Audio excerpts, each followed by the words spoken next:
Every January, people across the world make promises to themselves. They declare that this year will be different. They set goals, sign up for challenges, fill notebooks with brand new intentions. The motivation surges because the future feels exciting. But by February, that spark fades. The gym visits drop off, the journal gathers dust, and the old habits quietly return. It's not that people lack willpower. It's simply that motivation isn't designed to last. Motivation is like emotional kindling. It burns fast and bright. It takes that small spark and turns it into something bigger. But meaning is the substance, the fuel that keeps you going once that initial excitement burns out. This is the paradox of purpose. The more we chase motivation, the more we lose connection to the deeper why that really sustains us. Because what truly drives us forward in the long term isn't motivation, it's meaning. You're listening to The Happiness Hack with Tim Coulson, the podcast where we take a little bit of positive psychology, a little bit of strength-based healing, mix it all together to come up with real-world, simple actions that we can take to include more positivity, more happiness into our lives. And today, we're exploring the difference between motivation and meaning, and why motivation often fails us. Motivation feels exciting and powerful in the beginning because it activates the brain's reward system. When we set that first goal, we release dopamine, the neurotransmitter that fuels our anticipation and excitement. That's why starting something new feels so good, because the dopamine is rewarding us for imagining that success. But here's the catch. Dopamine is short term. It's designed to spike with that initial novelty and then it fades. We fall into this cycle of extrinsic motivation, where we're doing things for external reward or external recognition. It could be approval from others, financial gain, a sense of achievement, or even the simple pleasure of just crossing something off a list. The problem is that extrinsic motivation always depends on the outcome. The moment the result doesn't come quickly, the brain withdraws that dopamine reward and we stop. Intrinsic motivation, on the other hand, comes from within us. It's driven by values and aligned with our identity. It's what happens when we do something because it feels right or it's fulfilling. It gives us meaningful work. When we operate from extrinsic motivation, the brain still releases dopamine, but now it's tied to the purpose and not to the performance. The drive becomes self-sustaining because the process itself holds the value. In other words, motivation fades, but meaning endures. Viktor Frankl, the psychiatrist and Holocaust survivor who developed logotherapy, understood this deeply. He observed that those who survived the most extreme conditions weren't necessarily the strongest, but those who had a reason, a why, to keep them going. He summed this up in his seminal work, Man's Search for Meaning, when he referenced the philosopher Friedrich Nietzsche. Those who have a why to live can bear almost any how. Those who have a why to live can bear almost any how. In other words, purpose gives context to the pain.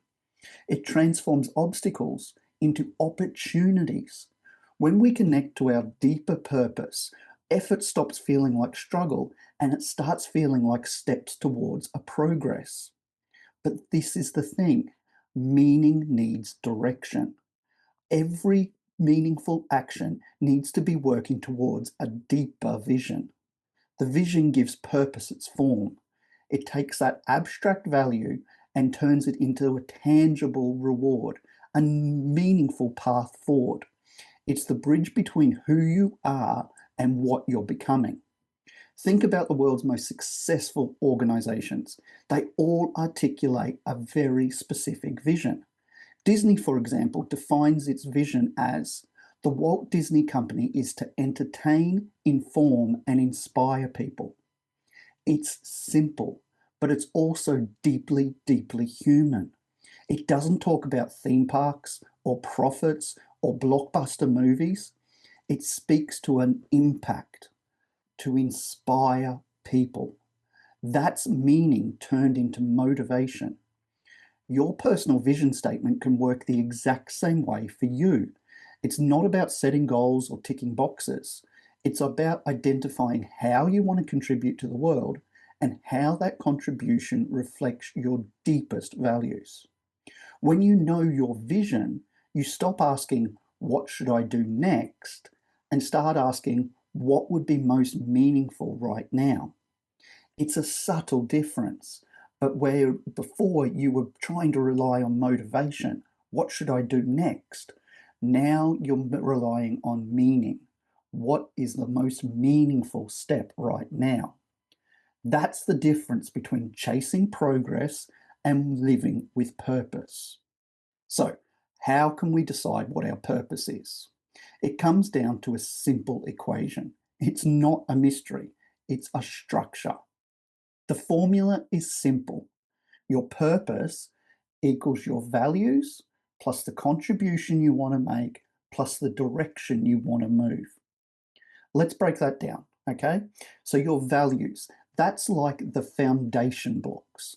This is where you set your internal compass. It's what you think matters the most. Maybe it's honesty, growth, kindness. Because when your choices align with your values, you begin to experience coherence, that inner sense where everything just feels right. Things happen a little bit easier. When you drift away from your values, you start to feel that incongruence. You feel restless, you feel disconnected or lost. Living by your values doesn't mean everything is going to come easily, but what it does mean is that your actions are going to feel authentic. And the more authentic you are to yourself, the better you're going to feel.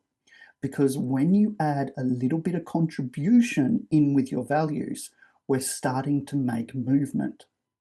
When purpose expands beyond ourselves, it reaches new growth. Contribution doesn't mean those grand gestures. It simply means knowing that what you do makes a difference, that your effort has an impact. Think about that.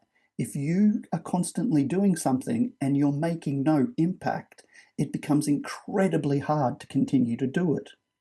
Research consistently shows that people who feel like their contribution adds up to something larger report higher levels of happiness, lower levels of stress, and display more resilience in the face of struggle. Contribution gives your story a context.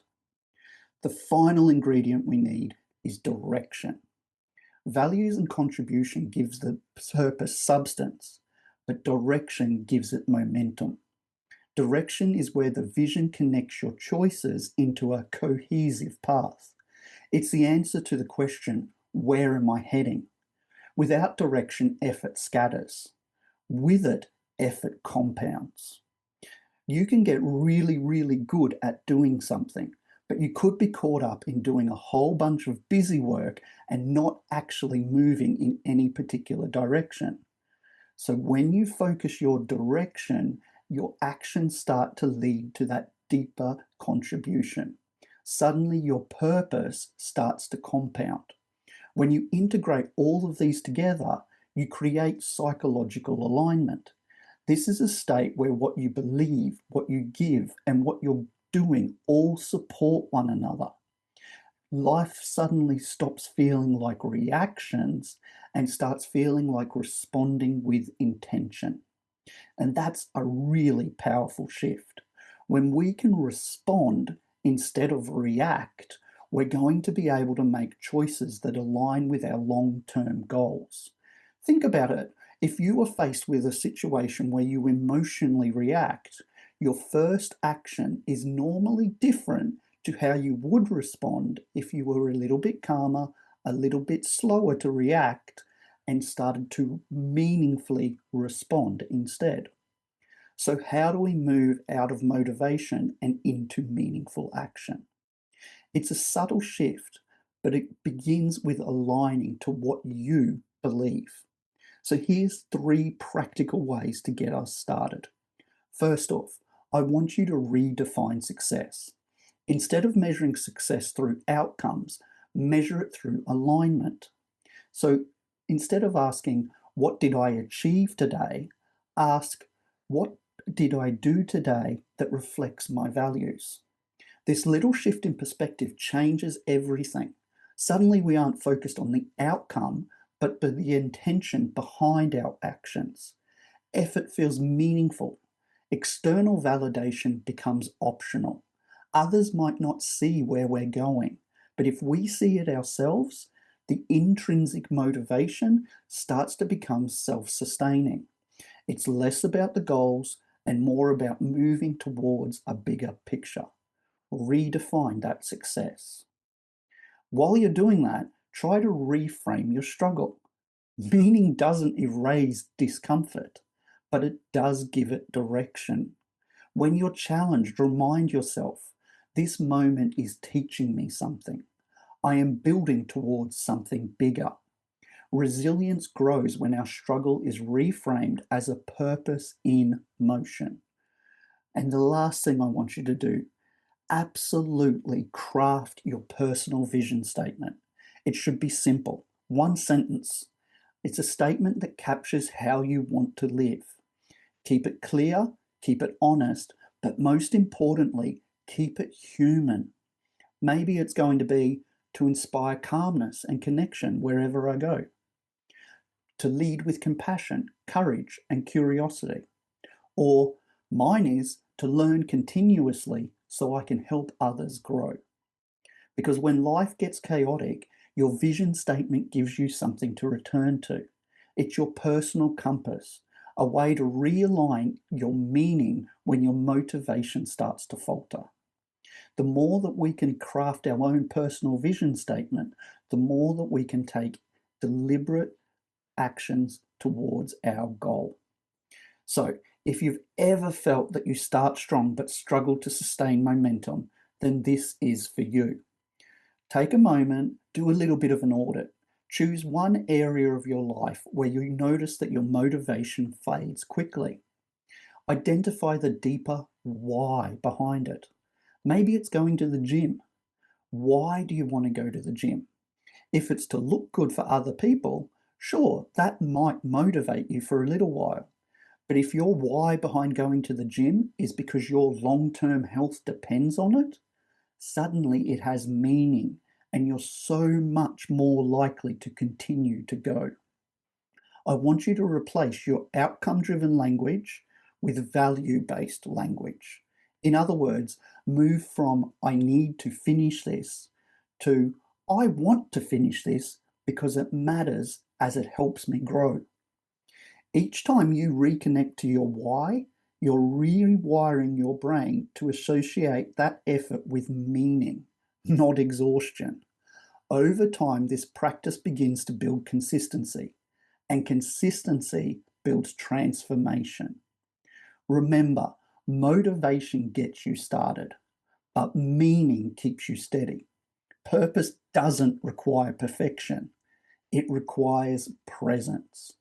When life feels uncertain, remember your purpose isn't found in those external milestones, but it is cultivated through your daily alignment, through living in a way that reflects your values and honors your contribution. Every time you can do that, you're moving towards your vision. When your motivation fades, return to your meaning. When you lose direction, return to your vision. And when life begins to feel heavy, return to your purpose. Every time we can stop and reset like this, we allow ourselves to consciously choose our response. And when we choose a response that aligns with our meaning, our vision, our purpose, suddenly our actions feel natural. They feel important. Because happiness isn't about constant excitement. It's about enduring fulfillment. It's that quiet confidence that comes from knowing why you do what you do. If this episode resonated with you, I would love for you to like or subscribe. Better yet, why not share it with someone who needs a little nudge, a little bit of a return to their vision. And if you're ready to make real, meaningful change and discover your true purpose, why not book a session with me? tim-coulson.com. That's tim-coulson.com. You've been listening to The Happiness Hack with Tim Coulson. And as always, remember, the day is what you make it.